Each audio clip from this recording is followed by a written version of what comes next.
listening to the Games Talk Live podcast. Whoa, the Games Talk Live podcast. There he is, Phil Spencer himself, the AI bot himself. Thank you for showing up tonight, guys. I haven't been here. I wasn't here last week. Hargeet nor I was here. Hargeet was online. He was doing a podcast that night. I, however, wasn't. I had a doctor's appointment and everything, and I couldn't make it. Sorry. I'm getting old. My health is not the greatest. But anyways, let's talk about games tonight and not old geriatric health problems. We have a young one here with us tonight, of course. Hargeet, first I'm going to go to you, my co-host, the guy who does about 20 podcasts a week, but I still love him to be here. Thank you. Thank you, Hargeet, for showing up yet again. Yeah. And hopefully my voice is kind of coming back. The cold. You still got a cold. Yep. I don't know. Like Sunday was really bad. Today it's been a lot better, but yeah, it's still kind of there. But yeah, my voice was kind of dead on Sunday. Yeah. I want to welcome everybody to the Pony Bot podcast, even though I'm neither a pony nor a bot, but I get it from both sides. Like, dude, people like they get mad about my thumbnail. They're like, ponies are like, it's not a whole slate. It's not day and date. And, they get all mad. You always just rag on the PS5 Pro and you don't like Sony and your podcast is nothing but Xbot trash. And then the Xbots are like, you're nothing but pony trash. You suck. You don't like Game Pass no more. God damn you. And I'm just like, all you talk about is PlayStation topics. I talk about everything here. Me and Hargeet talk about Nintendo. When Switch 2 news comes up, we talk about Switch 2. I mean, it's the way it is. If you don't like it, leave. That's all I got to say. I don't care, guys. If you were such a corporate freaking teat sucker, just go away. I don't care if you're here or not, okay? Having preferences is one thing, but being an extreme hateful fanboy is a totally different thing. You don't need to be hateful around here. I'm not a hateful person. Hargeet's not a hateful person, and neither is Jake. And tonight we're going to be talking about, let's get into some of our topics here, because I got to kind of speed this up anyway. Hargeet, I got some bad news for you. What's really up? Bad news, man. You're gonna hate this so much. It seems Netflix has canceled their AAA game studio. Oh yeah, I heard about that. Man. So now this studio was, I guess, known as Blue. Now it's known as Dead. But it had some big names on this, like I guess, from the industry. So from some big name franchises anyway. Some developers like, I think Joseph Staten was one of them from Halo. You had somebody from God of War. You had somebody from Overwatch. And this was supposed to be a big deal. And now they are defunct before they even got a game out at all. They didn't make anything. What do you make of this, Hargeet? First, did we get Jake's intro? I don't know if we actually got an intro. Oh, Jake, I am so sorry. I kind of just talked about Jake, but Jake. I figured I was time here recently, so, but I guess for the new folks, let everybody know who you are and what you're all about. Well, I come on this podcast because I can ramble on about tech stuff in a relatively knowledgeable fashion. I guess people like when I do that. My YouTube channel, FSAPO, I used to do that pretty frequently, but I just kind of got bored, much to Fonz's dismay. He wants me to come back. Yes, but I want you to come back and make those videos. And by the way, just saying the health problem thing, you don't have to be an old man for that. I just turned 29 in September, and I had a heart monitor hooked to me all last week. So it's... Welcome to the club, bro. Take care of yourself, bro, because it only gets worse. It only gets worse. We got all sorts of juicy stuff to talk about today, so I'm excited. Yes. We're going to talk about diabetes and no, I'm just kidding. We're not. So, Hargeet, what's up? Yeah. What's going on with that? Why Netflix cancel Blue? Look, like anybody else, they're trying to dabble into this, right? So they're trying to go into gaming and try to see what they can do. And their claim to it was, hey, look, we have this massive subscriber base. We can do something with it. Okay. What does that really mean? They kind of played with the mobile side of it, doing something, I guess, and they wanted to go into AAA. And it's easy to say to go into it, but it's not that easy to do. And once you start getting into the gaming, you start to figure out, is this going to work or not? And look, for those who are established, it's hard for them right now. Take a look at what's happening to Ubisoft. They've established IPs that are crazy. It's not working for them right now. Like, this Nope. is just the way it is. And trying to create a whole new thing. You had the failure of Stadia, where they had the whole first party slate that they were trying to make, and they said, look, you want to spend, Microsoft just spent $7.5 billion buying Bethesda. How are we going to compete with that? And like, if you're going to make a game AAA level, you're looking at what, 5, 6, 7, 8 years? That's a lot of investment. And yes, Netflix probably has the cash, but realistically, is that something they want to get into and say, well, $400 million, Concord flopped. Mm-hmm. Okay, Sony can take that kind of hit, maybe, but even for them, it sucks. What if that happens to our game? How much are we going to spend on this thing and get what? What are the established things that are going to make it work? It's tough to do, right? New AAA thing, because this is going to be a new IP, obviously, right? Well, Yeah. how are they going to make that work, right? If you have an established, set of IPs, a whole established publisher that does this all the time, they can at least sniff out what's going to work and not. How are they going to make this work? But they They're a hired all publisher- these like really good developers, and then what did Netflix like do? That like Google they did. just looked at it and went, "Oh, this is too expensive to make a AAA game." I think just like Google did. They said, okay, this is costing how much? We're just going to cut our losses now. Wow. Again, you At have least to look Google at it from that halfway perspective. tried. You know. They did kind of, but it was the same kind of thing. 2-3 years Mhm. in, they're like, yeah, no. They were done. So they killed it, and Amazon was starting to go down that path. Oh, hey, let's just go all in on it, and then they're like, whoa, slow that down, right? So they said, well, let's just make one thing and make it work. Let's make another thing and make it work. And I think that's a better path, but it's still tough to do. It's not an easy thing to get into this arena. If you're doing a small game, that's the way to go. Just get a small indie game, see if it works, right? Because that way your expenditure is not that high. When you're talking AAA, you're talking big budget, you're talking massive amounts of developers, people you have to hire, and then you have to deal with the budgets of production. I don't know how many people want to do this. It's not that simple to do. Take like Prime. They had the Lord of the Rings series and all that. How many of their different series failed? How many of them spent a lot of money and failed? You have to look at those things and say, well, geez, that's in TV and movies. That's an established thing. You should be able to make that work, but it's not that simple. Do you think It's they just had not. like? Do you think So- they possibly had like test groups or maybe polls? They polled their freaking customers, some of them, and kind of tried to feel them out, see if they really wanted gaming, or how I bad think interested they they have to look would at be. their I mean, bottom line and say, where is Netflix today, and how does it get to that next level? And if they're gonna play that, and maybe they were gung ho about it when they were in the pandemic, when they started this shit, right? Because that's where they were. It's like, oh, wait a minute, the entire industry's crashing. If Sony can't figure it out, Sony's not a no-name company in this. If Ubisoft can't figure it out, that's Wait. the one thing I wanted to speak with you about, Hargeet. who the heck's Netflix? This is expanding to all of the industry, really. And we've seen a lot of bad games come out. We've seen a lot of bad things happen to good studios. However, as I was saying on Colt's show, I believe it was Colt's show. No, it was Web Dave's. I was looking at the statistics, and it shows that there is more investment now into gaming, double the investments from 2023. It is on the rise there, and I'm like, how when so many games are failing and so many studios are failing? Jake, what do you got to say about this stuff, man? What do you think? So I think you brought up earlier in the conversation here, Argate, that Netflix wanted to do the games thing because their logic, and probably Netflix is a publicly traded company, right? Their shareholders probably wanted them to try it because they have that huge user base. But I want to make a bit of an analogy here, and actually something that has real practical applications. How likely is it for the average person? Think about, let's use a car analogy.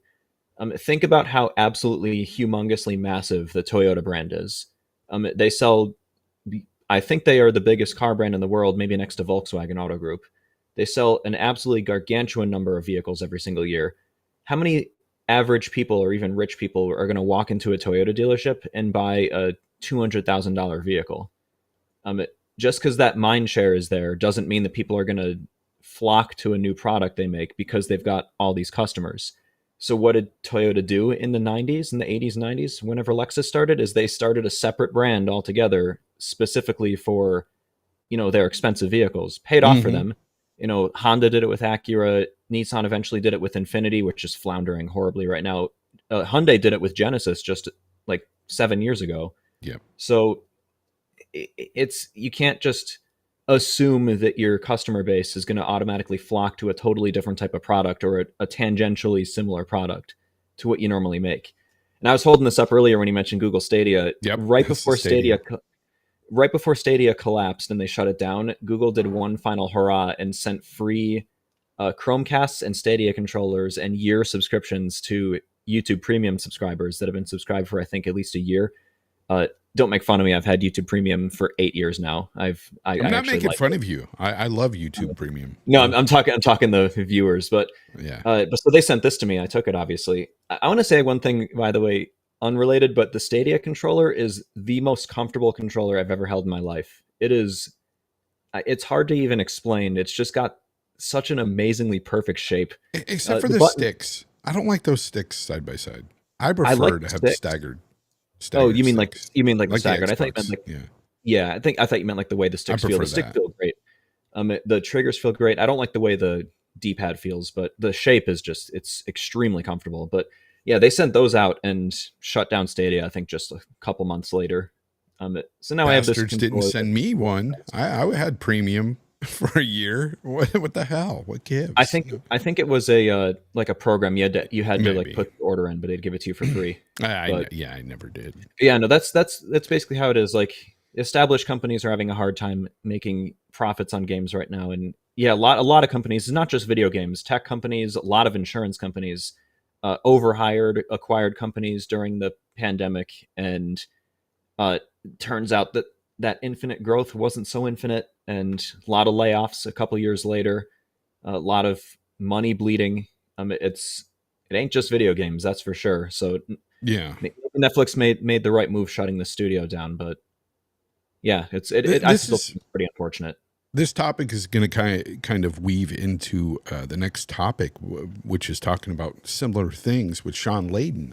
Sean Layden recently had an interview, and he had a lot to say about the industry and how the AA space is dwindling, and how he wishes that smaller budgeted games would actually get more attention.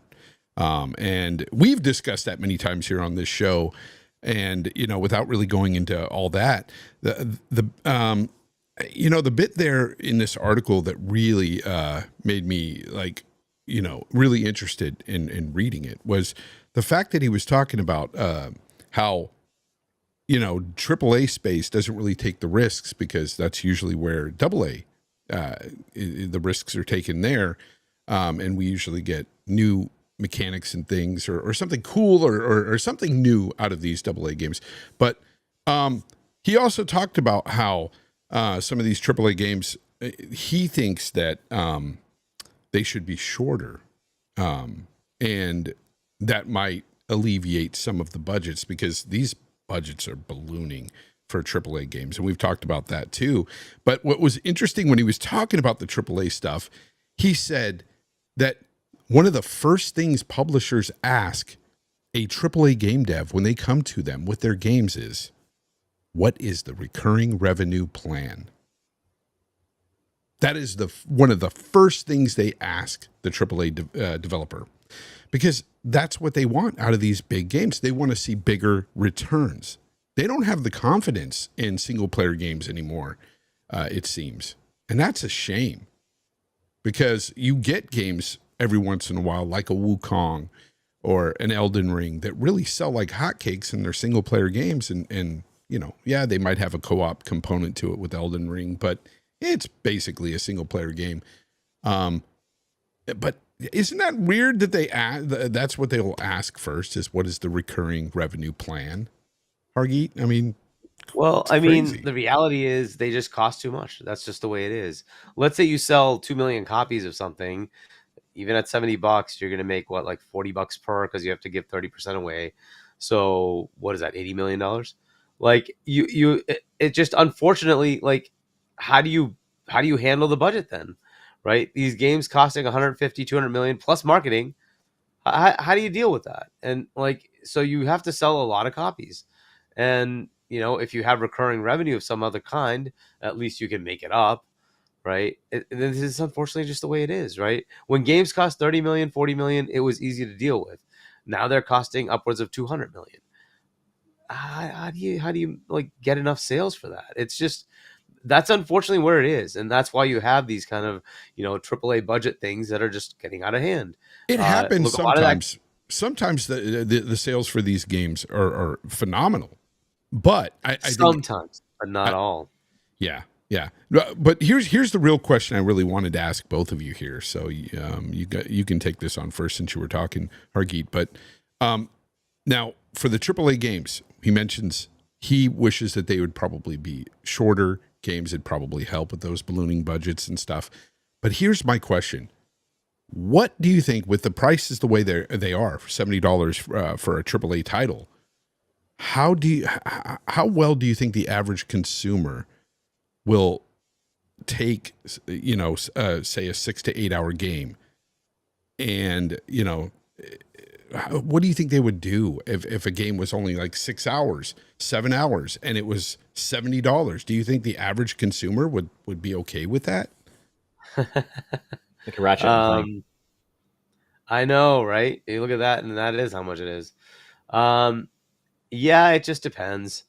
Like, I think a lot of gamers will just take what it is, but there's, look, there has been a decrease in the amount of sales volume wise when they went to 70. Now, is that substantial enough? Up to now, no, because the revenue has outdone it.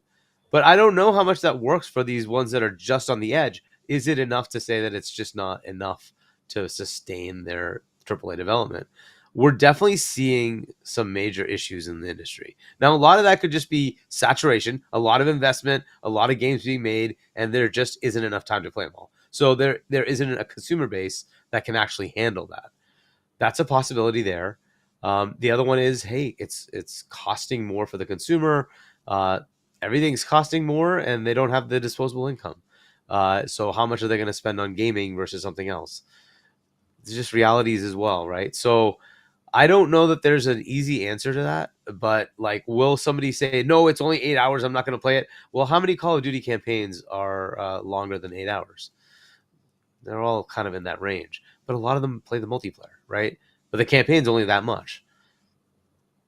I'm a campaign only guy. I still end up playing it, right? So, and I'm paying top dollar for a game that mostly multiplayer players play, right? And I'm paying for the campaign that's like 8 hours. But there you have a problem too with the multiplayer stuff, right? Because you can have a $70 game, multiplayer 100%. Game, and their main goal is to keep people engaged for as long as possible within that multiplayer. And if the mechanics aren't there, if the gameplay loop isn't that great, then kiss it goodbye. I mean, Concord. Yeah, and thankfully they've been pretty good with that, right? But for me, that game is just the campaign. That's all I play. I don't play the multiplayer. That's how I am with COD, by the way. I'm saying with COD, I play the campaign, and I'm $70. Like, thankfully, I don't have to do that anymore. It's in Game Pass, but it's $70 just to play an 8 hour campaign. Generally, that's how long they are, right? It's like 8 to 10 hours max. So yeah, Hellblade 2 was like a 6-7 hour game, for a lot of people. So. $50 game, right? $40, $50. Like $40. That wasn't as expensive. Yeah, you're right. Yeah. Right. No, which, by the way, I think the price that would help. That would help. I think that's a better thing to do. Yeah. Right. Yeah. Is say, look, we're going to give you a 6 to 8 hour campaign, and we're going to charge you $40, and that makes it easier for people to digest. They were looking at doing that with Spiderman to say, hey, we're going to, Spider-Man 3 will be split into 3 parts, and we'll charge you $50 for each one. Maybe that's a better path. Maybe that's just a better path. And that way they can give you games more rapidly, and you get, smaller chunks, but you get something, and it's at a lower cost. So maybe that's just a better way to go. It kind of hedges their bets on the cost, right? To make it a little easier to actually develop the game and not lose money on it. I still don't know if Spider-Man 2 has actually made his money back. I'd estimate 12 to 15, 16 million before they actually would break even, depending on where they are and how they sold things. So I don't know where they are. And, the cost that was so high for that, like, would they want to do it again? And it's all kind of up in the air. I don't know. Yeah. This is kind of where the thing is, right? That one's very expensive. But then we heard about freaking Concord, $400 million. $400 million. Like, that's just nuts. How do you ever make that back? Yeah. If, like, whatever. Hopefully they can do something with that, but I doubt it's going to happen. I think that game is just dead. But, like, this is the kind of gamble. And, like, if you take Netflix and, like, what if we spend $300 million and we get nothing, right? We have to spend another $200 million marketing. It's $500 million. What if our return is, like, $10 million? And, like, well, that's just not worth it, right? Sure, it could totally hit. But how many hit versus miss? It's very few hit. And, there's so many that try that just don't. And, like, you can have good games that come out, and it's like, it just doesn't go anywhere. And you're like, okay, like, how do you make that work? You'd have to have an established brand, established name, right? Marathon has a chance because it's Bungie, and people would just trust it's Bungie. I'm going to give this a shot because it's Bungie. Right. And, like, if you're not that, how do you get there? How do you make that happen? I mean, you take the gameplay mechanics of, like, Destiny, which Concord should have had. It's supposed to be, from Destiny developers, and Concord still failed miserably, right? Because it had no name and nobody cared. Nobody knew who it was, right? But if Bungie put something out, maybe they're like, oh, okay, cool, I'm going to try this out, because you have an automatic, like, couple of million people are like, oh, it's a Bungie game, I'm going to try it.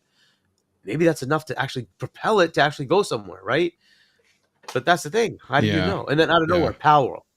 Who thought Palworld was going to do anything? No, right? Dude, you're telling me that game, when I first saw it, I was like, who wants to play that? I didn't want to play it. And then I started to play it on Game Pass, and I was like, holy crap, I actually liked it.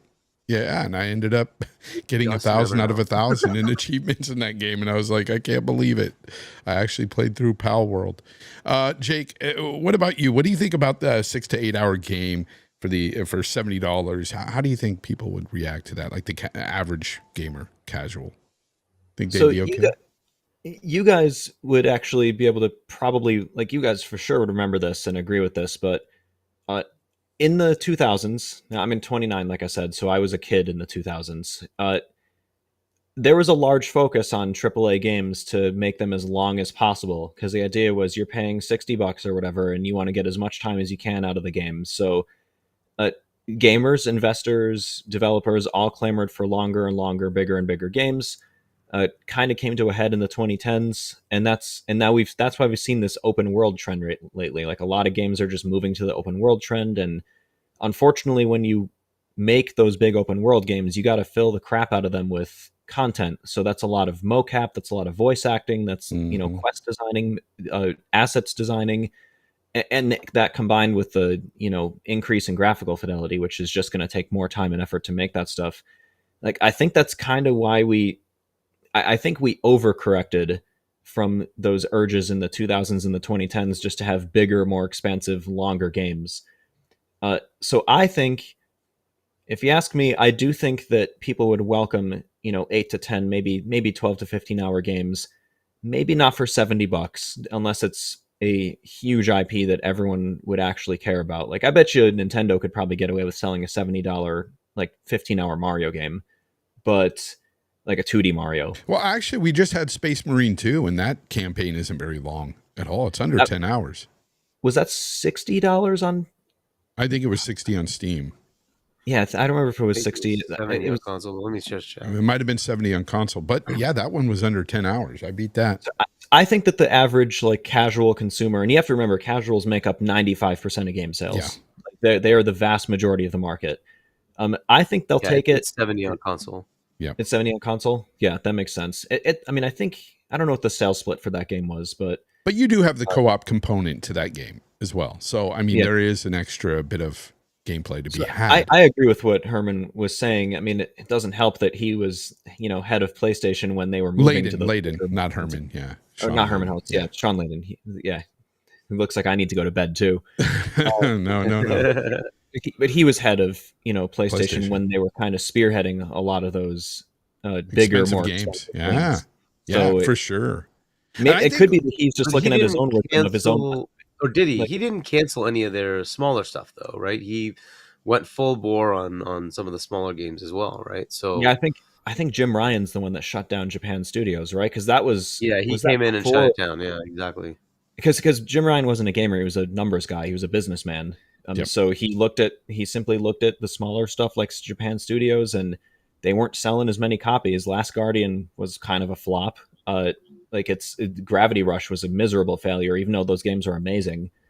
So he looked at those and he's like, why are we spending money on these when it's the big, expensive, long games like, Horizon and The Last of Us? I guess that's not a super long one, but it is expensive because of the, mocap and assets. Oh, yeah.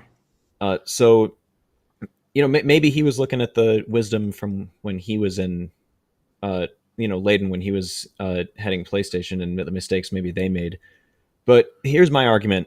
We'll put Microsoft under the bus a little bit too for this, by the way, with how they handled Hi-Fi Rush. And Ubisoft, by the way, recently with Prince of Persia, they just shut down that studio. It is, in my opinion, it is okay to have smaller games that don't cost as much to make, don't make anywhere near as much money, and don't sell as well. I still think those are pretty important to have as part of your brand because they help with mind share. It's kind of like, McLaren sells, I keep making car analogies, but McLaren sells a couple $1 million cars when their volume seller is like the $200,000 to $300,000 cars, because they want to have that halo product to basically make the rest of the brand look good. NVIDIA does that with the RTX 4090. Like, most people are buying the 4060, but that 4090 being there is like, hey, this brand is cool. They've got this halo product. It's kind of the other way around with this. It's like, hey, I might not be interested in Gravity Rush, but it's kind of cool that Sony's putting out these other smaller games. It makes the brand look, it helps with the mind share, makes it look better. And Nintendo is actually, I think, the experts at this. Like, they've got their games, like Tears of the Kingdom sold 10 million copies in 3 days, which is just but they treat all those games, even if they're smaller, as like big AAA games, like at least the pricing.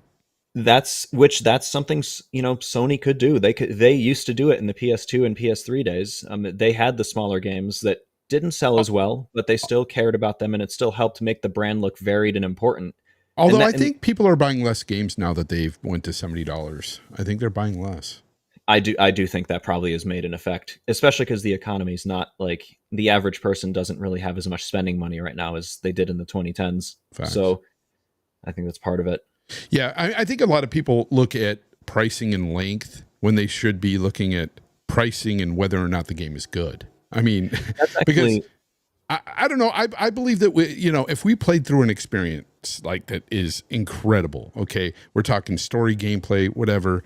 And I say this with a caveat because, like, for me, I am not for $70 games. Period. I think that there isn't any game out there I think should be $70, but that's just a me problem. But I don't see a problem with having shorter games at about $40, $50, like an 8-hour amazing experience. I don't have a problem with that, and I think most people wouldn't. I agree with you guys. I think that they really wouldn't have a problem with that. I think and this is a hard thing to balance, by the way, this is a talking point totally stolen from Mug Thief, if anyone wants to check out his channel after the fact. But for the consumer, it is infinitely more important to have a game that is such an amazing experience that you want to keep going back and replaying it. Like, it's better for a game to be replayable than infinitely playable, for the most part. Like ARPGs, for example, like maybe, those ones can be infinite MMOs, but like, you can, I don't know, you could still make a lot of money making a game that people just want to keep coming back to, rather than one that's like, oh, log in for your daily, make sure you log in every day this week and play every day this week for this new Assassin's Creed cosmetic.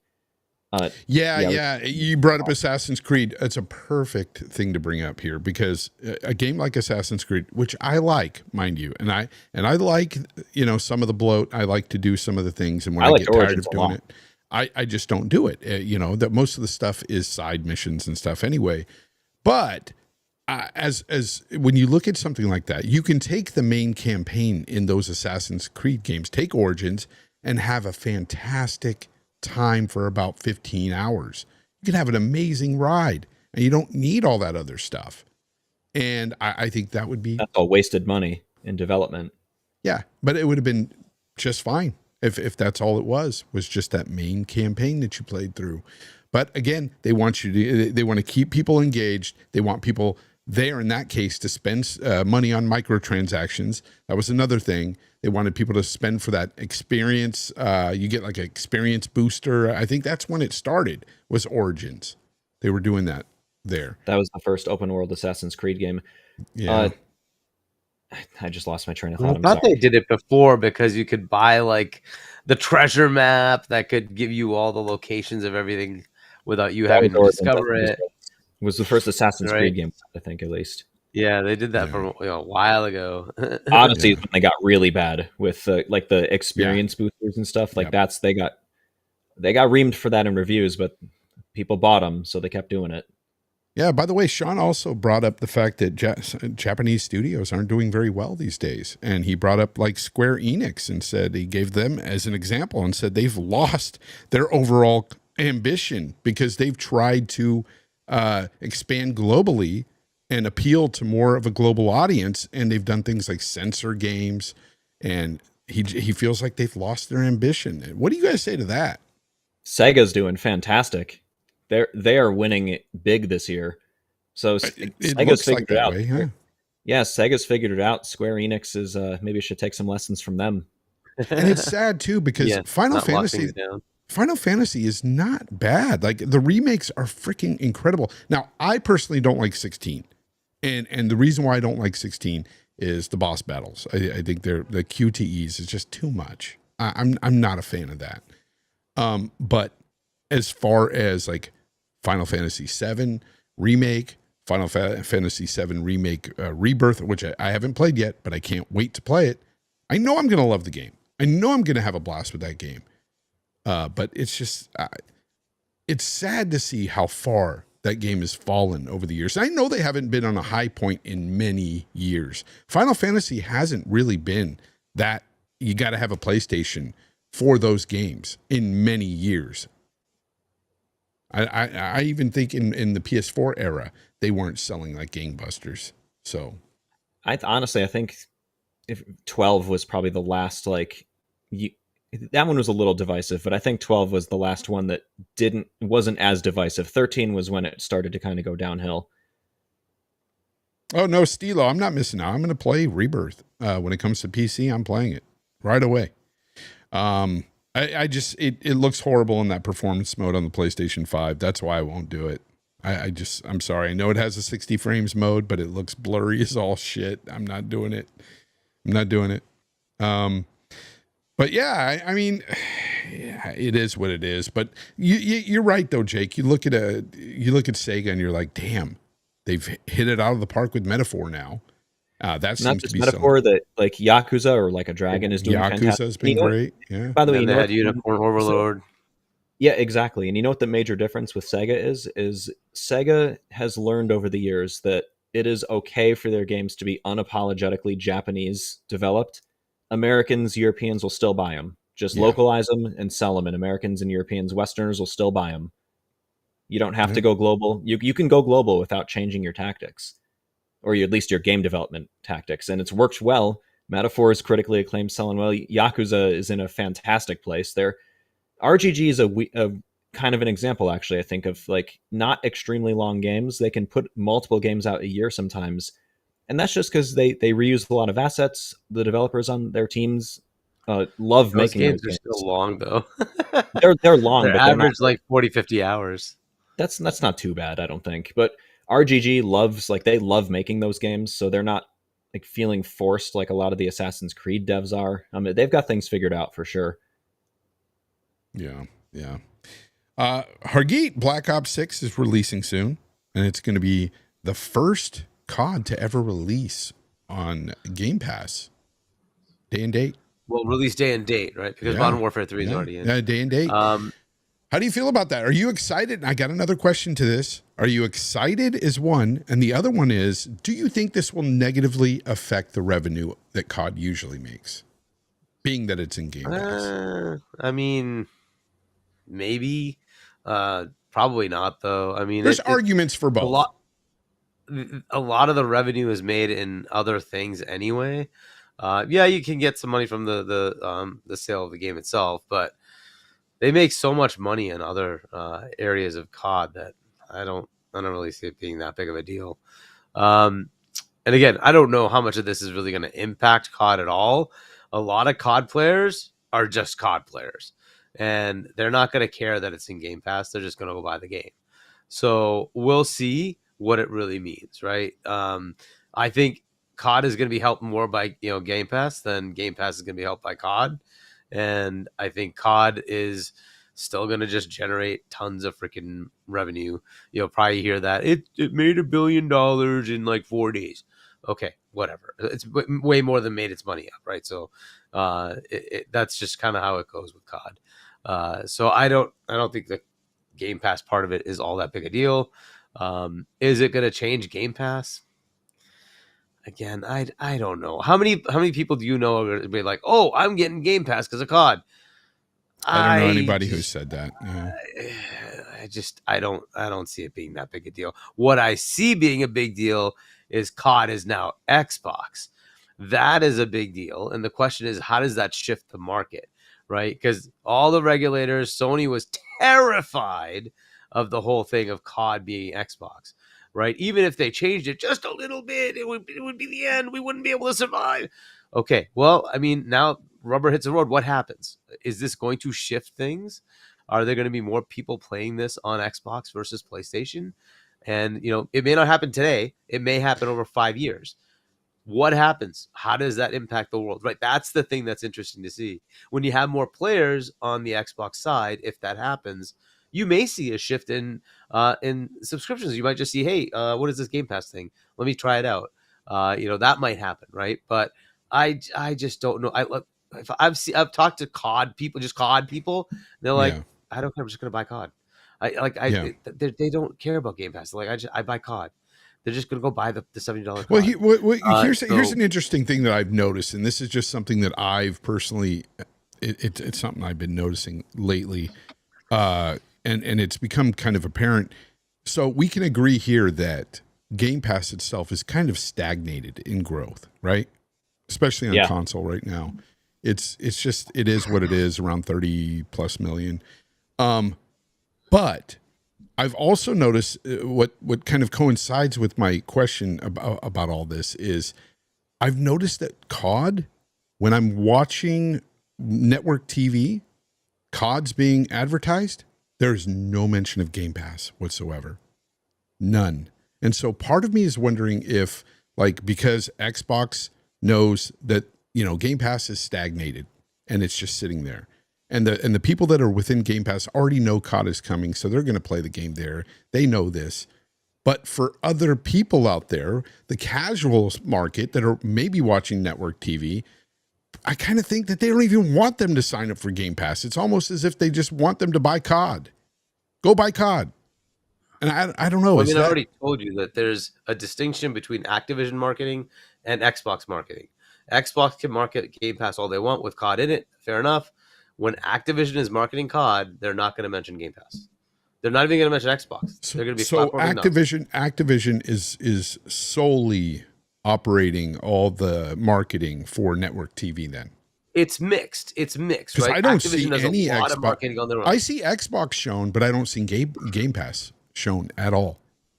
It'll say Xbox. Well, it should say Xbox, PlayStation, right? Whatever, right? The normal thing that it normally does. It doesn't show right? Game Pass. So Activision should be like agnostic, and it's going to say all the platforms it's on. But when it's Xbox marketing it, they're going to show you Xbox, COD, Game Pass, all that. Jake, I don't know how much that's going to penetrate as far as like how much is it going to be Xbox marketing? No, I know what you're saying. My guess it's 80-20 Activision marketing versus why? majority Activision. So Jake, what do you think about that? About them handling their own marketing and not marketing Game Pass and being agnostic to every platform. It's weird to me. I mean, what do you? For all we know, it could have been part of their deal as part of that acquisition, is that they'd still be allowed to independently market their own games. Because I mean, Activision as a studio is still going to see, even if Microsoft owns them, they're still going to see, profits and bonuses from game sales. I mean, Microsoft made Game Pass because Xbox One was trailing heavily behind the PS4, and as Phil said, that was the worst generation to lose because that was their first generation where people could start building up their digital libraries and with the plans to carry them into consoles in the future. So, if you got this massive PlayStation library, you're not going to switch to Xbox and abandon all those games most likely. So Game Pass was meant to be like, okay, here's an easy way to, now you have a big game library on Xbox. I think Hargeet's right. I think most casual COD people are literally just COD people. They are going to buy COD, and I think that COD being on Game Pass, one, Microsoft wants all of the games they own under their umbrella to be on there anyways. I think right now they've realized that Game Pass is kind of stagnated. They're stuck between a rock and a hard place, and COD being on Game Pass is just another thing to try and keep the people that are on Game Pass now on Game Pass, and stop them from wanting to cancel their subscriptions. I think really that's all it's for, and I do think that they kind of just want the casuals just to buy the $70 version and buy skins, or whatever else they sell, DLC packs. I think that's really what they're planning. That was one of the things I was going to mention too, because here's the thing, like when I, if somebody were to ask me, do I think that they're going to lose money on this, on revenue for this COD because it's in Game Pass?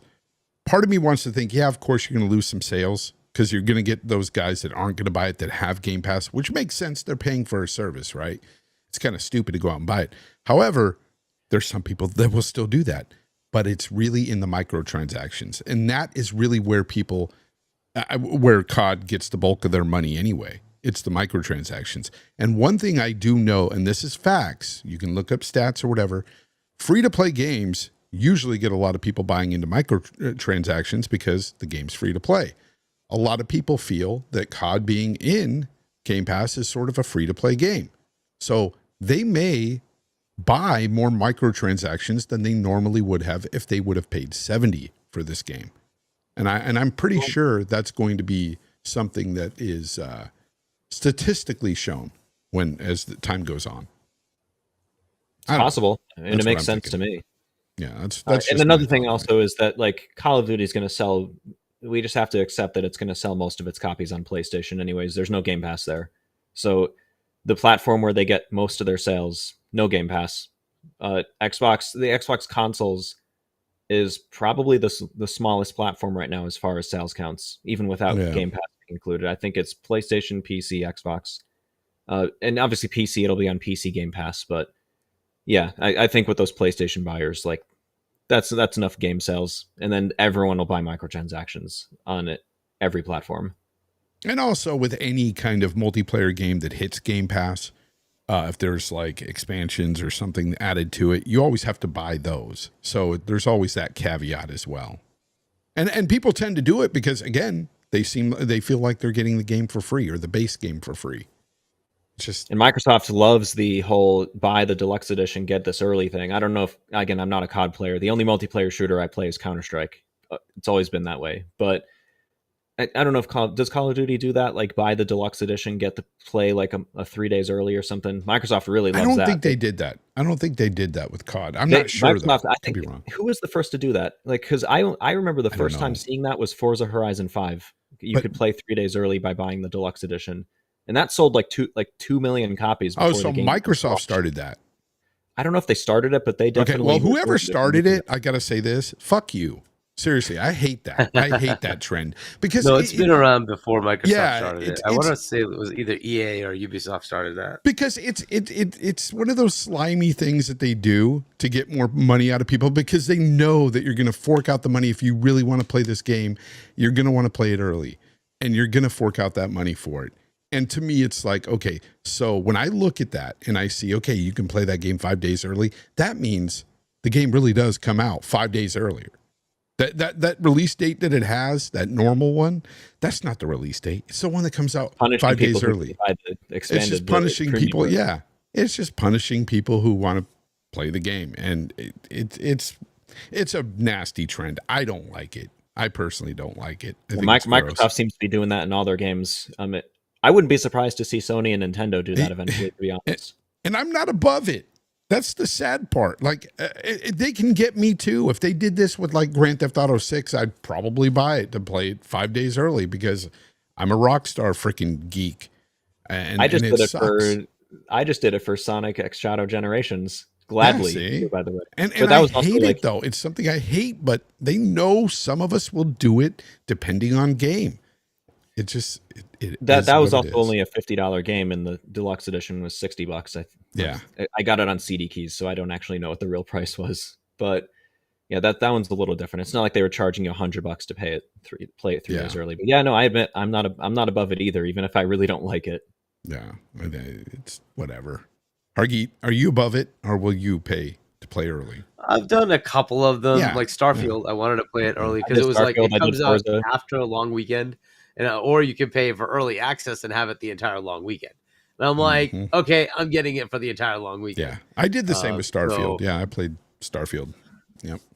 I gladly did it for Forza Horizon 5, and I'll do it again for Forza Horizon 6. Yeah. Do you guys think that's coming out next year? Forza Horizon 6? There's rumors. I don't There's think so. rumors.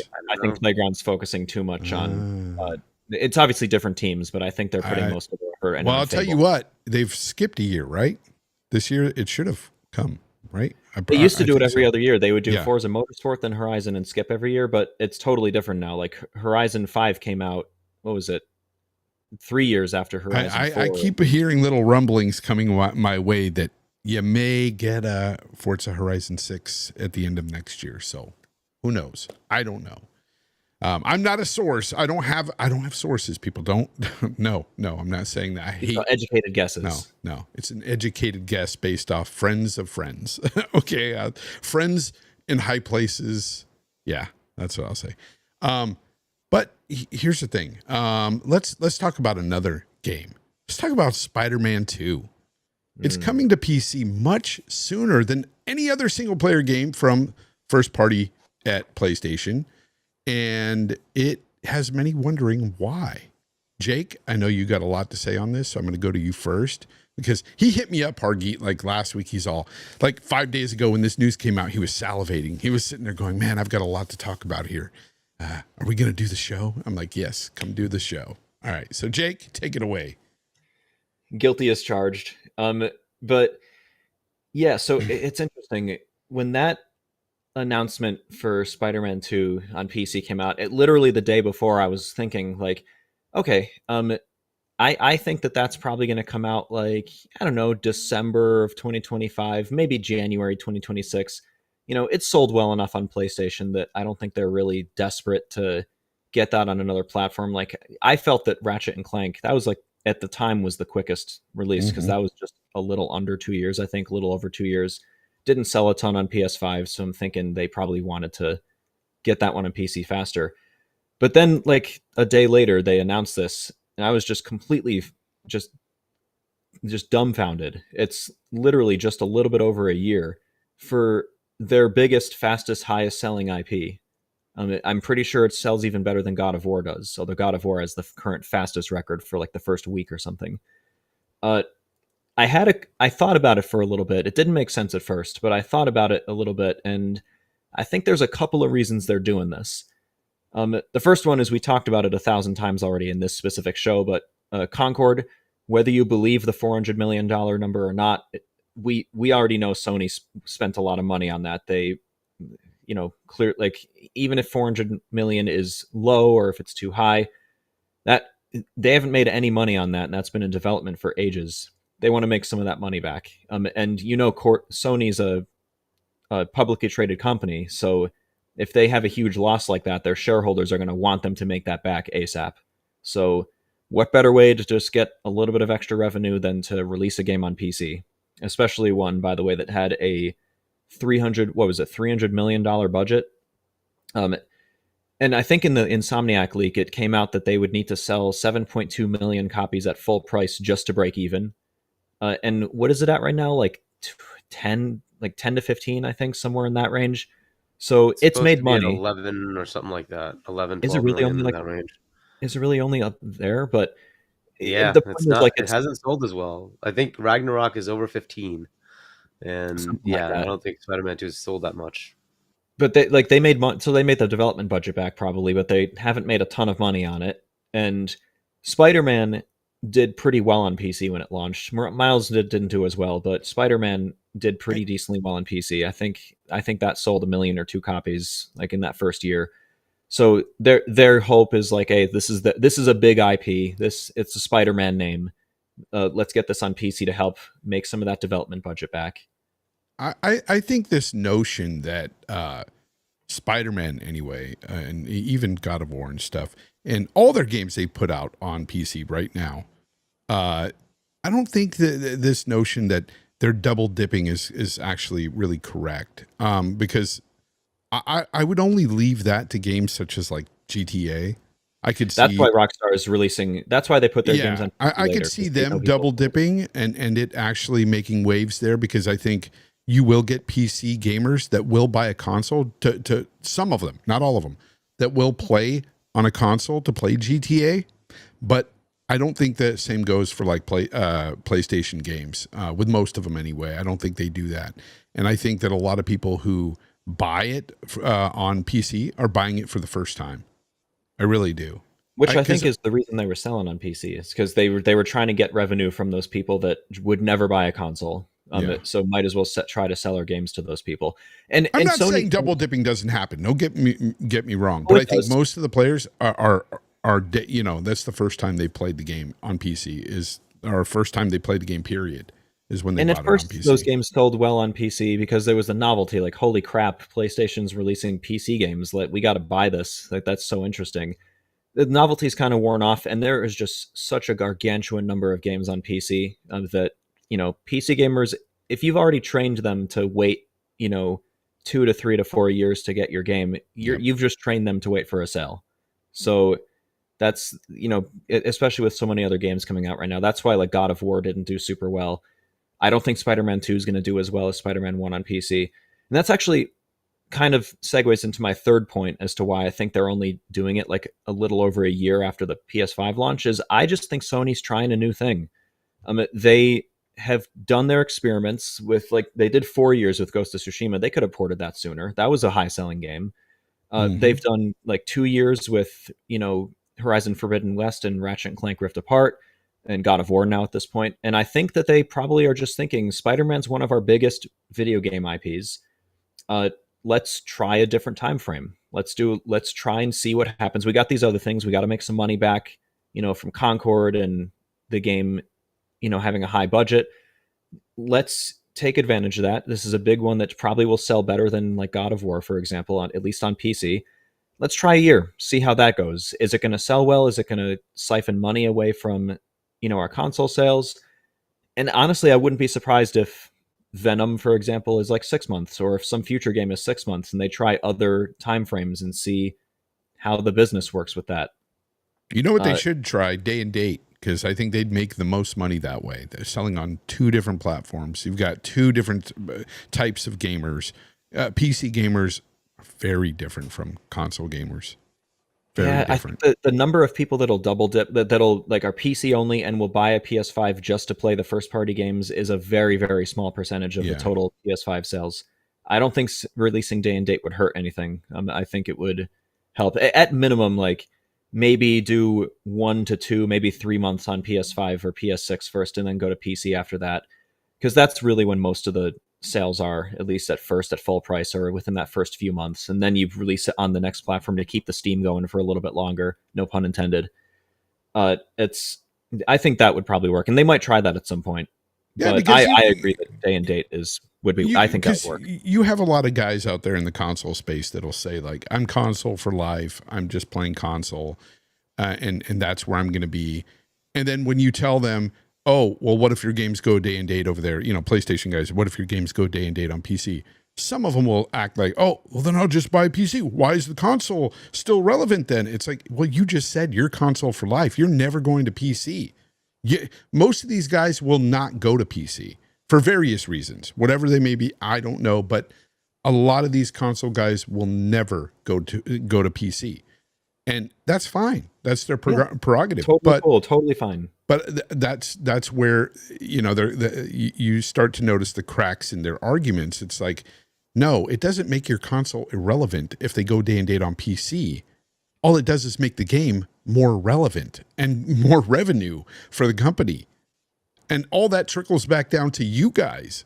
So, I mean, it's not a big deal when it comes to PC and, you know, consoles sharing games day and date. It's because, again, I look at the gamers, they're two very different gamers. Very different. And Sony's dipping their toes anyways. They're doing it for their live service games. And day and day, I know people think that like live service and single player are different, but I would argue that the Helldivers 2 releasing on PC helped it immensely. Wasn't that the fastest selling Sony game to 10 million or something like that? Like it was, like that game was hugely successful on both platforms. And anytime nowadays when Sony's putting out like the Horizon Remastered is going to be day and date on PC, and the Lego game too. Until Dawn just came out, like that was, you know, day and date on PC. So they're already kind of dipping their toes into it with live service and like remasters and remakes. They want to do it. I think they just want to experiment. Yeah. And that's why the Spider-Man release is so fast. Albert G said, can you tell me what happened to Xbox when they went day and date for PC? Yeah, I can tell you what happened. People bitched, but nobody jumped and ran to PC. Everybody in this community that was on Xbox is still on Xbox. They didn't run to PC, and this was 2017 when that happened, sir. So it's not like there was some sort of mass exodus from Xbox consoles to PC. It hasn't happened. Sure, you see a lot more rumblings of it now, and you see I've gone to PC, but that's only because, hey, this guy right next to me right there bought me a PC, and I saw the light. I think he actually knew what I was going to love, and because I constantly talked about frame rates and power for years, and people always told me, go to PC, Fonz, go to PC. And I Jake did too. Yeah, Jake I was in your told me DMs all the same time, thing, and for you, like it was, I don't like I've It's done different. PC gaming before, and I didn't want to deal with the headaches and stuff. And then Dude, you because got you know what? I played PC in 2004. That's PC why. gaming is so much better nowadays. In 2004, there was a lot of shit to deal with, and you were updating drivers often.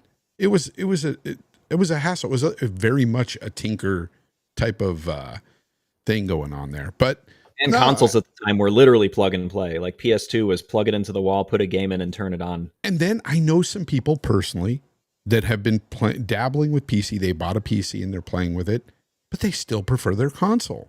And that's just the way it is. Like a lot of people just love the console. And there's aspects of the console I love as well.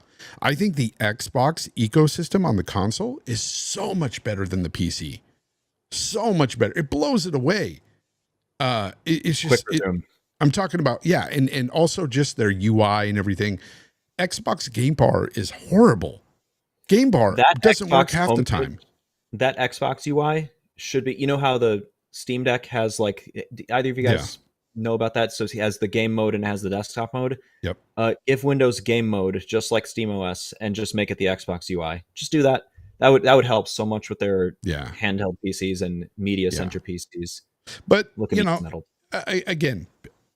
that's why I look at console gamers and PC gamers as two different types, man. They just are. Like I could care less about the console war. I never really liked the console war. Yeah, I dabbled in it when I just made fun of this and that, just poking fun. But I've always poked fun at both sides. You've noticed that over the years, even on RDX, I've done it to both. But I don't care about the plastic. That's not why I did it. I did it for the lols. I did it for laughing at you guys here and there. The extreme fanboys, not you guys, but it's just, it makes me laugh when people get so butthurt over plastic. Ronnie Savage had a super chat here, $1.99. He says, I think day and date would not be good, in my opinion. I assume he's talking about Sony, of course. And I get it. I see the arguments. That's why I think Sony's going to try it with various games. Like they've dipped their toes with live service and remakes. I think they're going to probably do it with a single player game at some point. They're going to try it at some point. So I think, Ronnie, they're probably weighing the same options that we were just talking about. Like, is it going to affect console sales? What's the ideal timing? and they're just going to try different things. And your second super chat there, you're right. Xbox went to PC day and date because they literally had no choice. Like, the brand was in a dire state back then, and that was an easy way to, just increase the potential user base and the potential revenue. And it actually worked. The Xbox brand revenue went up quite a bit when they released Play Anywhere and started porting their games to PC day one. Yeah. It worked. Yeah. Alfonso, he said Fonz was a hater on RDX. No, sometimes I was, sometimes I wasn't. Look, I'm always about the games. Gotta be the foil. And I'm somebody who's always liked the more powerful consoles, when I was liking the consoles. And so yeah, I always switched back and forth. I went to the PS4 Pro. And that was my console of choice. And I was like, F the Xbox. And then when Xbox One X came out, I was like, F that Pro. That Pro sucks. And now it's like I have a 4090. I'm like, F both of them. I just like the games, period. It's in the power. It's not about the plastic. It's not about that vessel in which I play the games. It's the games themselves that I love. And these two knew it. And I'm glad that Hargeet did what he did, man. It changed my gaming life. I love it. But no, I don't hate the consoles, though, guys. I think what you get for the price is amazing. As long as it's not the PS5 Pro, because we're going to get into a bit of that, too. But first, if you only play new games, like your style of gaming is you play new games and you move on to the next new game, then yeah, price to performance on the consoles, even with the Pro, I don't think is beaten. Of course, my argument, people get into spats like this on Twitter all the time. Yeah. It's like, oh, you can't build a PC with PS5 power for PS5 price. And, it's they have completely different feature sets. Even within gaming, PCs do way more. They have bigger game library, emulation, mods, freedom. So you're not paying just for the game performance for new games. It's you get what you pay for. But if you don't care about any of that stuff, you just want to play the newest game and move on to the next one. Yeah, no, you're right. Colt, I have actually got a light. It's right here. It's an Elgato Key light. I just didn't set it up tonight because I don't have time. I was like, no, press for time. I was literally running errands all day right before the show. That's why I started at a weird time tonight. I can do this. But right. I want to get to Hargeet before we move on real quick. Spider-Man 2 coming to the PC much sooner. What say you about this? Well, first, it's probably just a strategy change, right? They're going to be trying to shorten that window anyway. But a lot of what you were saying, Jake, like the cost. Look, this is a game that cost a lot. A lot. Expecting $400 million for Concord, but $315 million plus licensing fees plus marketing, and the licensing fees are significant. If you bundle it, it was near 50% license. That's a lot, right? And you're not getting that much when you're bundling. You're only getting $50. So you have to take that into account. If you physical sale it, you're losing money to the retailer. All these things add up, right? So, the 7.6, I don't even know if that came from Sony. I think that came from, people who are analyzing the leaks to say, hey, it costs that much. You need to sell this many copies. But either way, whatever it is, you can't take full price because, unfortunately, they sell it in different venues. If they bundled it, which they did, you lose money right there. If they sell it to a retailer, they lose money right there. Now, thankfully, a lot of the sales are digital. That's good. That gives them a lot more of the money back. But they still have these hefty, licensing fees. And marketing, they definitely marketed that game. And they usually spend the same amount as a production budget on the marketing. I doubt they spent that much this time because that'd be a lot of money to spend on marketing. So let's say they only spent $150 million. That's still a lot of money to make back. Mm-hmm. So, no matter how you cut it, they're looking at 10, 12, 15 million before they start to break even. I don't know if they have. Maybe they have. Maybe they're at profit now. I don't know how many they've sold. We had some estimates at the 11 to 12. They're probably further along, right? But now they're not at $70. So now you have to take that into account too, right? There's a lot of sales and deals that go on as well. So people will buy it on a discount because that game has become older now. So these are the things, right? But either way, I think strategy-wise, they're going to try to cut that window down. Jim Ryan, I think, had it like, hey, we want to make it like reasonably long so that people are incentivized to buy a PlayStation. Herman kind of has that mentality, but I don't think Hiroki does. I think Hiroki's like, how do I get my money? And that's going to be the thing they're going to keep pushing to. They're going to keep that window. I don't know how long that window stays. 15 months. Next one might be a year. Kind of expect that. I think, like you were saying, Fonz, day and date is where they should go. But I don't know when they eventually do. I don't know. It's just one of those things. They need to kind of just bite the bullet, pick a smaller game, and do it day and date. Well, they kind of are with Lego Horizon. I'll just point that out. That is coming day and date to Switch, PC, and a PlayStation, right? It is a I think smaller that's game because with they one know of their that game's not larger going to sell on PlayStation very well. That's It's why going I to sell on think Right? Nintendo the most. So I think they're trying it, and then we'll see what happens, right? Don't be surprised if they do more of that. But like eventually they're gonna have to kind of narrow that window down. The problem is marketing. If you're spending 150 million, you're not going to spend another 150 million to market again on PC. And unless you do that, you don't get the buzz. You don't get people to go buy it. That's the problem, right? And if you're spending that 150, get the maximum out of it. Put it on both platforms or within a very short window, 6 weeks, 8 weeks, something like that, so that people still remember, oh, yeah, I want to go pick that up.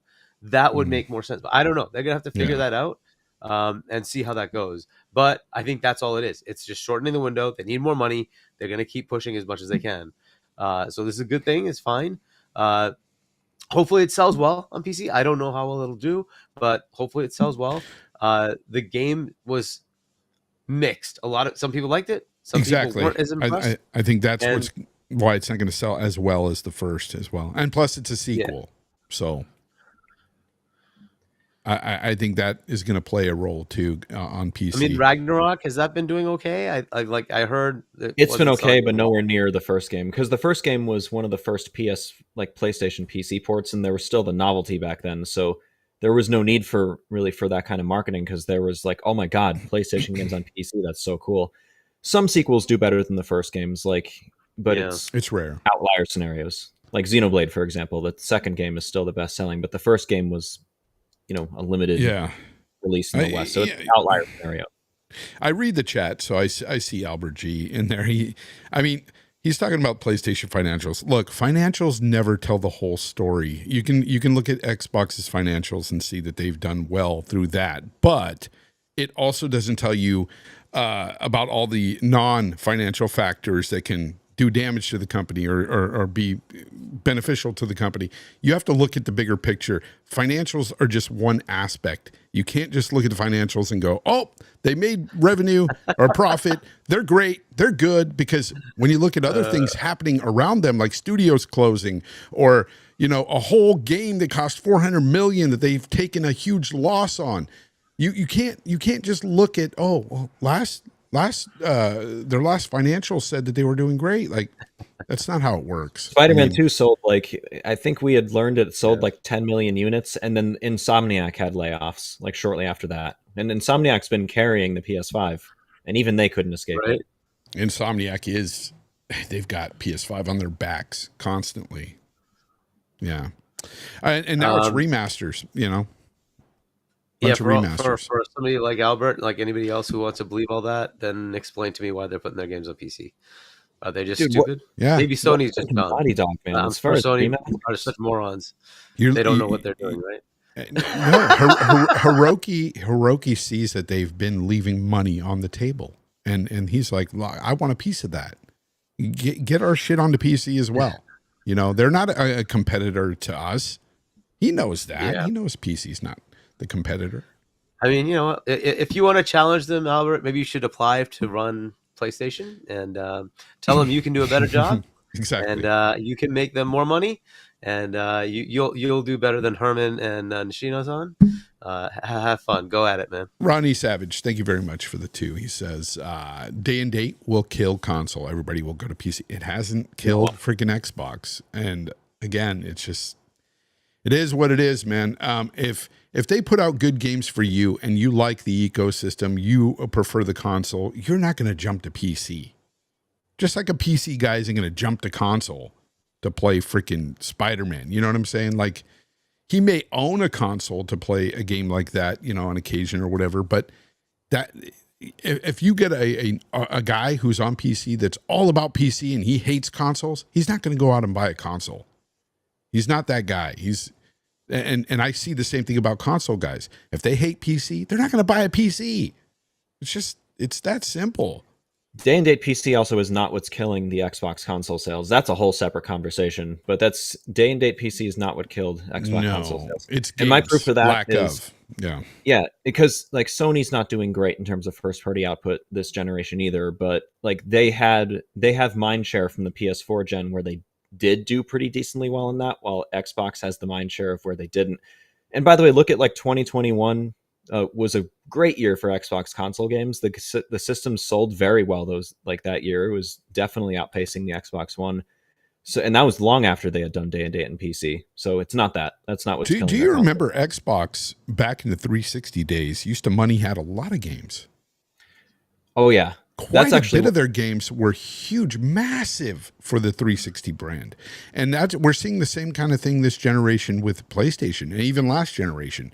Their money having a lot in between their first party games, which is, hey, if that's what they want to do. By the way, that was news this week. Crimson Desert, Pearl Abyss, they were approached by Sony to get their game money hatted, and they wanted to keep it off Xbox, and Pearl Abyss turned them down.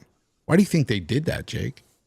Well, that's because Crimson Desert, I think, is single player. I don't think that's a multiplayer game. But Black Desert, which is their main game, that's a primarily PC game, and it's a multiplayer game, and they know they're a studio that's tied with being multi-platform and mostly tied with being on PC. So they don't want to risk that, and plus they've probably seen what happened to like Square Enix. They don't want to risk.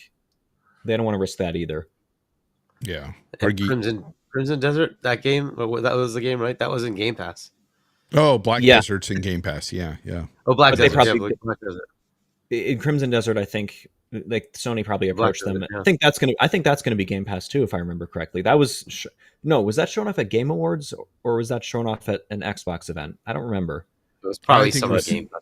I think it was something else. It wasn't Xbox. About the Xbox money, Don Matrick saw that he saw, and that's why Don Matrick had a whole bunch of studios shut down when he was there. Like I think he irreversibly damaged the Xbox brand, but because he saw that, hey, just paying for time exclusivity is more cost effective. That'll still get us the marketing buzz of having this game, and we don't have to spend all the development costs mostly. Jim Ryan probably saw a lot of the same thing. Yeah. Yep. I don't know. Hargeet, got anything on that, or are you just indifferent to it? It's good on them. What they said was that, hey, we're our own publisher, and they did this with Stellar Blade, oh my whatever. God. And they weren't their own publisher. That's why they needed somebody to help them. So they took that and allowed PlayStation. They're like, well, we don't want to be locked down because the PC release would be locked to PlayStation as well. And we're like, we don't want to deal with their publishing arm. We will do our own publishing. And look, this to me is PlayStation's major fail, is that they lock their games when they do these money hats to just PlayStation. They don't even allow PC ports. That's like the dumbest thing. Like this whole mentality is just absolute trash. Like even like do it to your own studio is fine, but doing it to third-party studios is just an absolute fail. There's no reason games like that shouldn't be day and date PC. There's like you're trying to block Xbox, fine. Cockbox Xbox all you want. But why the heck are you taking it away from PC? What the heck is the point? It's just Stellar a waste Blade is for made that by a studio. Korean, and PC gaming is Korea's main Exactly. platform.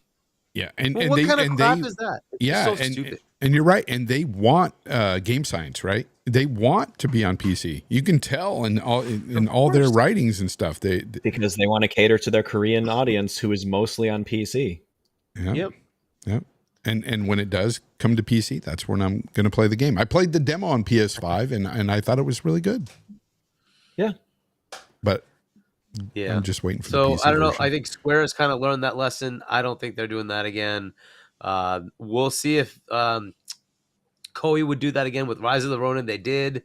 Xbox's equivalent was Wolong, and they're like, no, we don't want to take the game away from other platforms.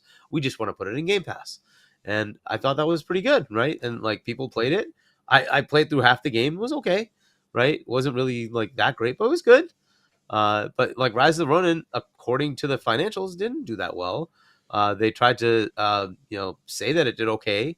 did better than Neo. It's like, okay, well, what does that mean? So Reminds me Cygnus, when where- Epic Games put out, they used to fudge their numbers all the time. yeah, Cygnus right? in the chat says Witcher 4 also in talks to be PlayStation exclusive. I don't know where Doubt you it. heard that. And I I strongly don't doubt think CDPR is that crazy. But well, who knows? How many See, Witcher and CDPR Cyberpunk yeah, browsers? literally has their own store. They literally have their own store. Are you serious that they're gonna? No, they're not gonna do it. Yeah, They would never do that. I They're gonna don't put see their that game on their happening. store. Period. They might do So they're not marketing. gonna publish it through somebody else. They might Yeah, do a marketing marketing deal. deal. Marketing, I Yeah, think. yeah, Marketing, yeah. 100%. Which I think they have they? I don't know. Haven't I seen more from them? I don't know, but I think whatever. Cyberpunk had a small Witcher Xbox. 4's already been announced. Cyberpunk right? had Xbox marketing. Yeah, for sure. Yeah, but I It think was Witcher supposed, 4 was might supposed have to be a been game on the showing PlayStation off the stage. Xbox One X, but it ended up releasing years later. But yeah, no, like you said, like CDPR has GOG, their own store on PC, and they sell a humongous number of games on PC, so they're not going to give that up. Ronnie Savage says, remember, everybody was trying to build a $700 PC. I'm just saying, if they go day and date, I will never buy a console. Well, That's you. it's strange. Yeah, but do Then you what's have a holding PC, you back Ronnie? now? Like, yeah, Seriously. go to PC. What's holding Seriously, you back? if you were so excited for the Pro and you were willing to buy a PC if their games went their day and date, buy a PC, bro. You're there. You're there where I was, and these guys saw it. Just buy a PC. You'll be happy. It's worth the initial cost because you'll spend less on games and the experience is just way better. less. Holy Yeah. crap! It's Yeah. it's No literally. online, do whatever you want, man. I said this on Twitter and I got a lot of people pissed, but it's the truth. Once you pass that barrier of entry, PC is the best value in gaming. Period. You cannot beat it. You don't pay to play online. You get the cheapest games that you can possibly get. And we were going through some games the other day. Colt went through was looking for a game. He saw the PC version was like a couple of bucks, and the Xbox version on the same store was like $30. And these are stores where you get deep discounts, by the way, on games. Like CD keys. CD keys and stuff, yeah. But the PC games are always exponentially cheaper than the console versions. And Even it's at just launch. that way. Like even at launch, like you can make some money back on the consoles by buying physical, which I think the physical games market is the one objective thing that consoles have over PC is the used physical games market. That's objectively something they have over PC, and you can make Yeah, money but- back by selling it later. But My argument to that is physical's on the way out. And probably I is. know this because statistically speaking, more people are playing digitally now than ever before. And it's like at least 70+% that are playing on every platform. and there's a least. big difference between digital only on PC and on console. Because on console, Yeah, if you're even on if you own a- PlayStation though. If you own a There- PlayStation and you have a digital only PlayStation, Sony sells you the games. There's no competition. On That's PC, the problem You can buy there. from Steam. You can buy from Epic. If you're one of the 5 people that do that, Yeah. you can get from the Microsoft Store. If you're one of the 3 people that does that, and Facts. Valve allows Steam keys to be generated. So, like you don't have to. You have price competition on PC that you don't have on console with digital. Real quick, because we're going to have to get out of here soon. I have to get out of here, so we're going to have to close the show down soon. But I want to talk about PS5 Pro a little bit because Digital Foundry has been covering this thing like crazy lately. And I just have to ask you two. I'm sure you've seen some of this stuff, right? That they've showed, Hargeet? No, you haven't seen anything? So I guess the My question interest in the PS5 Pro is like Okay. non-existent. So Jake, since you've watched a lot of this stuff, has it changed your mind at all of the PS5 Pro? Not a chance. Everything I've said has just been proven right. Everything I said in our last show that I was on Yeah. has just been proven right. I mean, even if I'm not super interested in getting one, I'm still interested in seeing what it's capable of. I like Yeah, seeing for sure. I like seeing that stuff. And I mean, again, I want to reiterate, Sony, when they announced the thing, told us what performance to expect. They told us up to 45% over base PS5 and 2 to 3 times ray tracing in some calculations. They told us. So these people that are saying that it's going to be equal to a 4070, which can do path tracing and is on average like 65% over the PS5, why overestimate the thing when Sony has already told us what the numbers are? And guess what? All the footage, the raw footage, the performance testing we're getting from Digital Foundry and other sites that have gotten that stuff just proves that right. It's I just Well, what do you say to somebody who's taken like footage from Digital Foundry? Let's say Alan Wake 2, because I will say this: the PSSR is definitely so much better than FSR. That's a huge positive. It's a huge benefit there. And where I really noticed it is when they showed the water. You don't get that noise on the water, and now it's clear, and plus you get the ray trace reflections. Now, one thing you brought up to me, here's the funny thing though that you brought up to me about those ray trace reflections. I didn't hear about this. Maybe they said it on Digital Foundry. I just didn't hear it. But you said that they were, what'd you say? What is it they do with the resolution? Checkerboarded. Yeah. Is that true? Yeah. Yeah, actually, Remedy put out a whole technical blog about the PS5 Pro upgrades to the game, and they talk about that. The reflections, like they have a whole section on like it's rendered at a lower resolution, then it's denoised. So yeah, they're not full res reflections. Okay, so that's kind of the funny part when people are constantly equating it to a 4070. You're not getting checkerboarded ray tracing reflections on a 4070. You're getting ray trace reflections, the full gamut. You know, it's not just checkerboard, but also the fact that it's stuck to that 30 frames mode as well. And don't get me wrong, it's great that they threw ray tracing in there at all because it does look better. But again, what is that really pushing if you're not putting any of that stuff in your performance mode? It doesn't really do anything for me. It doesn't make me stand up and go, oh, wow. You know, it's just, it is what it is. I think that like PS5 Pro, the performance modes are all going to be about just that GPU grunt is mostly just going to be used for PSSR and maybe some other things too. And it can pay huge dividends like Rebirth, and even Alan Wake 2, I think, is going to be similar to Rebirth, and like it's going to have a big image quality update in the, you know, in the performance mode. And I think they'll save some enhanced ray tracing features for 30, but yeah, you don't need to run Alan Wake 2 at 30 frames per second on a 4070 to turn, you know, quarter res or half res ray trace reflections on. You don't have to run that at 30. Same thing with Hogwarts, you know, reflections and shadows. You don't have to run that at 30 on a 4070. And is that the only ray tracing it's getting is just reflection? That's it? Yeah, it's just reflections. Whereas on PC, you can get full res. It's supposed to be like a 4080, 4090. Push this thing to see what the future of gaming is. So they give you full res reflections and RT shadows, which is not on PS5 Pro. And I think RTGI. I have Alan Wake 2, but I haven't really tested that too much. But it's just the reflections. Which I mean, if you have a limited ray tracing budget, I think reflections is probably, especially in a game like for that, something like that. Yeah, I think so. Yeah. Because you see the water, you see it in the windows and stuff. It looks cool. Don't get me wrong. I think it's a definite upgrade. But is it a $700 upgrade? No, it might be. Might be Not for some people. It's not for me, but it might be for some people. Those who want to pay for it, yeah. enjoy. Look, I don't pocket watch anybody. 30th anniversary. Definitely spend the money on it. I'll be selling that 30th anniversary PS4, PS5 Pro. But again, it's like, you know. It's kind of just I think I have to go to bed too, but just completely lost my train of thought. Let me get to these super chats. Will Broke Boy Lewis, what's up? Thank you for the 5. He says Matt Piscatella sent out a tweet the other day. Digital sales of games on PlayStation this year is at 78%. Exactly. I said it was over 70. Because I know I've been tracking this stuff for years. I've been tracking digital gaming versus physical for years because so many people kept telling me, Sony guys don't play digital games. They buy it all physical. No, they don't. They don't. And the statistics show that. Xbox digital game sales are at 91%. And that makes a lot of sense, especially with Game Pass. So thank you for that. I appreciate that. I know what I was going to say also is... I know what I was going to say also is like, I'm not going to pocket watch anyone either. Like if you're excited for the Pro one, I mean, good. I'm glad you're excited for something. Go get it. Have a ton of fun. You'll get great image quality updates again and stuff like Rebirth.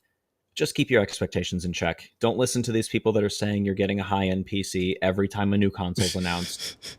Just listen to the PC guys. They may seem hostile. They may be a little mean on Twitter like I am, but generally they know what they're talking about because they constantly have to research gaming hardware when they're building their rigs. So keep your expectations in check, know what you're getting. And yeah, you know what's fun one of the things that came out since you've been here? The PS5 Pro doesn't have better VRR after all. Doesn't have the low frame rate compensation. What the hell is that? Oh my God, the PS6 better address that. That's a huge. It's a huge fail. Factor. Yeah, that is. It's a huge fail because that is honestly where a lot of games on Xbox, it saved me so much headache and eye strain because I hate looking at games that screen tear. And that is a common thing that happens when you have frame dips that are really jarring. You'll get that screen tear. And with the low frame rate compensator, it works well on Xbox, but on PlayStation, I noticed it there on Jedi Survivor. It had screen tears because it couldn't get down low enough to help with that, to mitigate that. That boggled my mind when I found that out. There's some people out there, even D-Batch says, oh, it's not going to matter because this thing is going to hit 60 frames. And I'm like, I don't know why they think this AI upscaling is going to solve the issues that belong to, especially with CPU-bound games, to the CPU. Like if you're playing a CPU-bound game, the AI upscaler is not going to help all that much, is it, Jake? Saw that with Dragon Dogma. Like we saw 3 seconds of footage in the first PS5 Pro announcement, and that was 60. So people were like, "Oh, it's going to be locked 60." It was performance troubles on PS5. We got more footage, and turns out it's got all the same performance troubles. And they actually just put out a big CPU optimization update on all platforms, which has helped a lot with that. But no, if you lower the CPU tests are done. I mean, we got Zen 5 that just came out. Arrow Lake is coming out soon. Zen 5 X3D is coming out soon. All the CPU load tests for those games are done at low resolutions for a reason, because you take the GPU bottleneck off. It doesn't help with CPU load.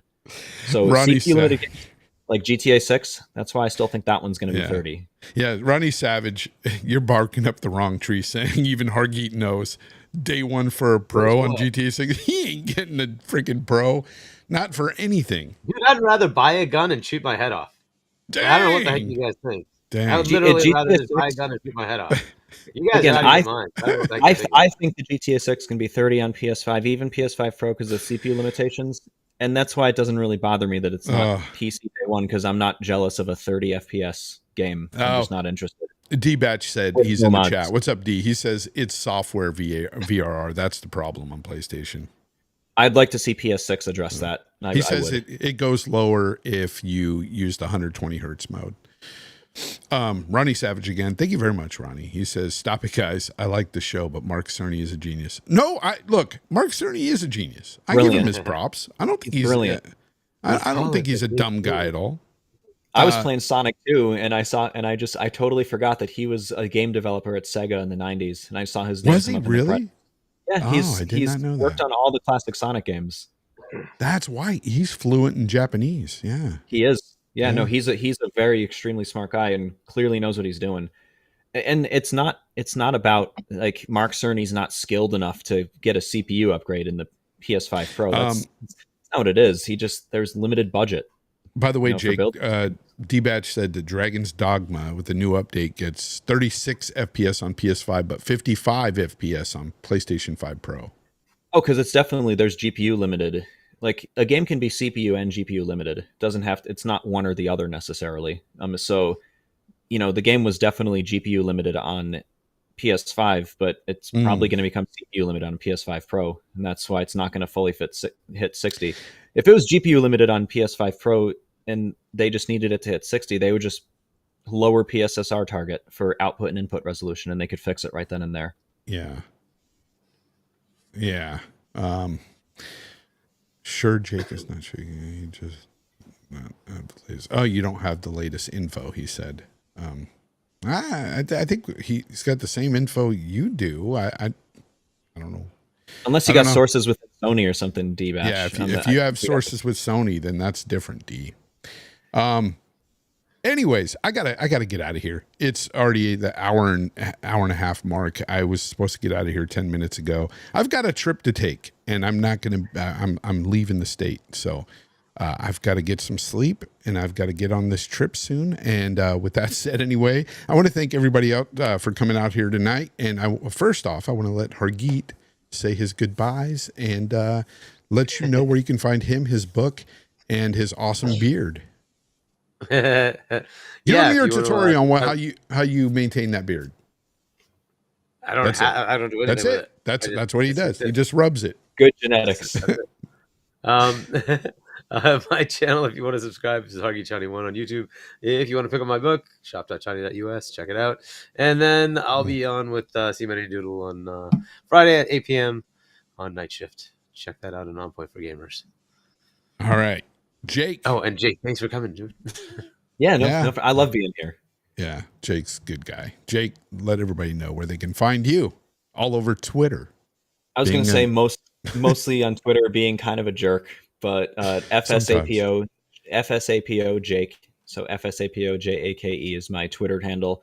Got a RuneScape gnome profile picture. That's how you know you're on the right one. And if you want to watch my old YouTube videos or the one every 2 to 3 years I put up, again, same username on YouTube, FSAPO JAKE, or FSAPO.com, which goes right to my I have YouTube it channel. linked in the description, by the way. They can just click on your @ and go to your page. So it works. Go watch my old videos and then beg for me to come back like Fonz does. Yeah. Go watch some of his old stuff. It's funny. Anyways, thank you guys for being here. Both of you. Jake, thanks for being here. Hargeet, of course, as always, thank you. And I thank the chat for being here. When I talk about wanting fanboys off my channel, I'm not talking about the good ones like my chat. My chat is always awesome.